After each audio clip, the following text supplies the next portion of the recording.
with the Surging Thunder against the best of the Eastern Conference, the Bucks. That's at 8 p.m. and then in the nightcap at 10:30. Jokic, the stretch mark 5, going up against Kawhi Leonard. That's Friday. And then on Sunday in primetime, huge game. We have LeBron James and the Lakers going up against Zion and the Pelicans. If you watch the previous matchup between them, you know how much fun this one will be to watch. That is at 8 p.m.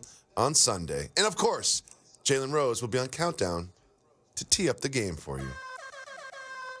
Like Jalen Rose and myself, Jerry Jones loves to talk into microphones on television. And with all this Dak Prescott stuff going on, Jerry found himself a mic and a camera. Take it away. This is a deal that ultimately I have to do. And will have to, when I say do, I have to sign the check. So it's got to fit. And it has to fit a lot of things. And for me, this is not about Dak. It's about the team and about how to win. And that's not being in any way negative, I think, the world of Dak. But it's about the team. And if it doesn't feel right, it won't happen. It's a deal he has to do. He has to cut the check, but it's got to be a fit. And if it doesn't feel right, it won't happen. What? So, I really hate that this topic has become less about football wins, losses, and productivity and branding and the star and all of that stuff. And it has now started to take a racial undercurrent that is so very obvious and is really being discussed, not necessarily on national platforms, but that's just the reality. And when you see what Dak Prescott has meant for the Dallas Cowboys, he's a high-level starting quarterback in the NFL. He's established himself as such with the largest brand. They took him in the 4th round, Jacoby. He's making $2 million as a quarterback. We don't see these scenarios take place when it's time to take care of Jimmy Garoppolo or Matthew Stafford or Carson Wentz. Like, I would say that he's in the ballpark, if not better than those guys. And so for him to say, he didn't say, I'm looking forward to it.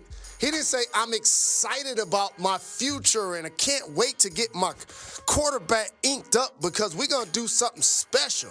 It was almost like pulling teeth. It was like, oh, well, I have to do it. I mean, I have to sign the check. We know that already. You're the owner, the GM, the president. Like, we know this. And if I'm Dak Prescott, I ain't signing a franchise tag. Everybody else on the squad got taken care of that were notable. On the defensive side, on the offensive side, Amari Cooper's trying to get looked after. If I'm Dak Prescott, I am not signing a franchise tag. You already got the discount, Dallas. You already had a quarterback making $1-2 million the last couple of years. Tony Romo didn't have a problem getting his money. It just baffles me that we have to have these conversations every day. Well, what baffled me is how Jerry Jones explained where he makes roster decisions. I have not talked to Dez directly. I've been thinking about it a lot in the shower. Yeah. I have been. I'm not dismissing it. I mean, I don't want to sound like it should be dismissed by saying that. Right. I'm thinking about it. Why did Jerry Jones just make me think about Jerry Jones in the shower? Why did he do that to us? So I'll give you a different way to look at that.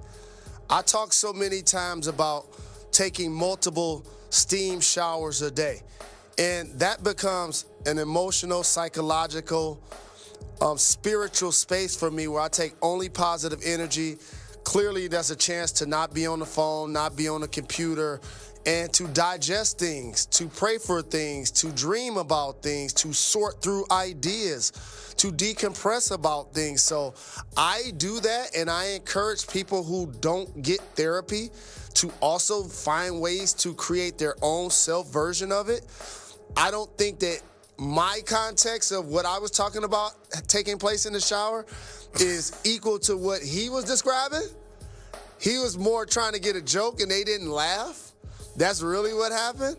But in all honesty, if you Des Bryant, you got to feel good about it because you've been out of football the last couple of years.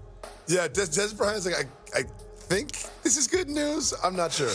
Moving on to another quarterback looking to get a deal done, and that is soon-to-be free agent Tom Brady. Our colleague Jeff Darlington yesterday said that people close to Brady have said that he's going to leave New England and find a new place to complete passes. And there's Ian Rappaport saying that Brady's agents, his representation, have met with some teams in Indianapolis, including the Indianapolis Colts, the Las Vegas Raiders, and the Los Angeles Chargers.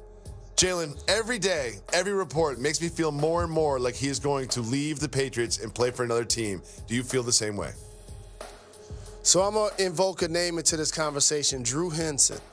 He was a guy that Tom Brady was platooning with at the University of Michigan at the quarterback spot, whether it was game to game, sometimes quarter to quarter. And what ended up happening is Henson was also a baseball player, and he had a contract, I think, with the Yankees, and that gave him leverage based on his scholarship. So I've seen Tom Brady overcome his combine video. He's still running with that balloon shirt on. Okay? And he went in the 6th round. And my guy, my fellow alum, has only gone on to become the greatest quarterback of all time. So I will not and am not going to allow him to be slept on, and I will not be a person that sleeps on him. However, I will be a person to say this. The grass ain't always greener. If he looking to leave New England, in my opinion, it ain't Super Bowl or bust anymore, which is fine. He's already been to 9. He's already won 6. So if you want to go do it for the love of the game and have some fun and play in Vegas with the Raiders and, you know, be adored by their fan base, and if you want to go to the Chargers and, you know, throw to their weapons and, you know, make it to the AFC playoffs, that's all fine dandy. But if it's about winning the Super Bowl, I believe that the only coach he's going to do that with is Bill Belichick. Jalen, I actually agree with you on that one. I actually agree with you. I think that's a good point. Like, the grass is not always greener. Tom Brady, you can leave, but you're not going to wake up and be in the Super Bowl contention, especially with those 3 teams. If you put Tom Brady on any one of those 3 teams, I do not see them as true Super Bowl contenders. Moving on, NFLPA Executive Director DeMaurice Smith says he is confident that the CPA proposal will be approved by the union. Jalen, what's happening here is we have all these stars coming out saying why they should not approve it, but you got to remember 65% of the NFL makes less than $1 million, and they don't want to miss games. So, Jalen, do you think that the sort of silent majority will vote this to approve it, or will the vocal minority convince those to not approve it? Just think about what you said. In a multi-billion-dollar conglomerate where the commissioner makes around $50 million, the 65% of the labor makes $1 million or less. So for me, it's bigger than this CBA. It's, are the NFL players, whether right now or in a few years or in 5 years or in 10 years, going to be willing to do what we talked about on this program and then invited Richard Sherman on the program to further elaborate on? They got to be willing to strike to get what they want. That's what it seems like it's going to come down to. It's big bank taking little bank. It's billionaires bullying millionaires. If you can show that you're willing to miss preseason games and regular season games, that now furthers the leverage to get what you want. If you don't, you're going to get incremental progress each deal, but you're not going to get truly your ultimate value. And that's unfortunate because we adore football. It is now time for your favorite segment, Jalen of the Week.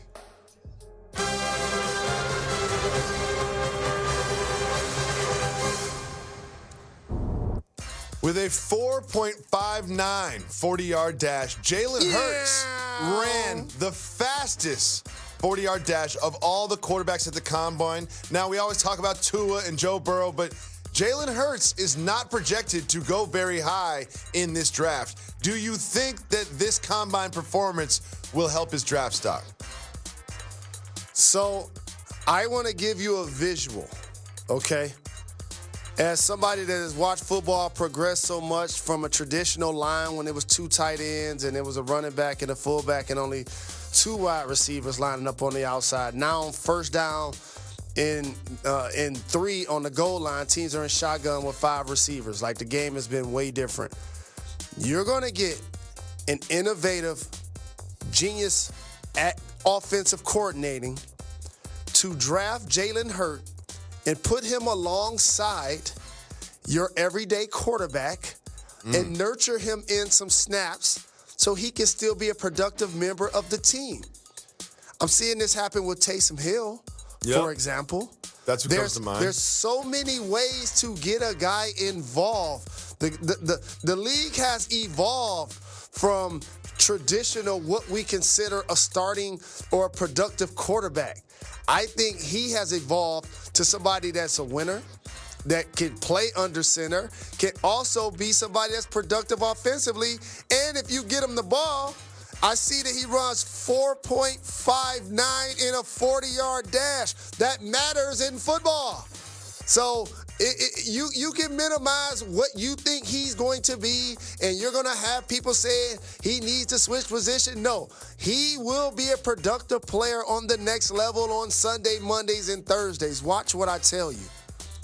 Well, Jalen, during the Combine, some players make a name for themselves.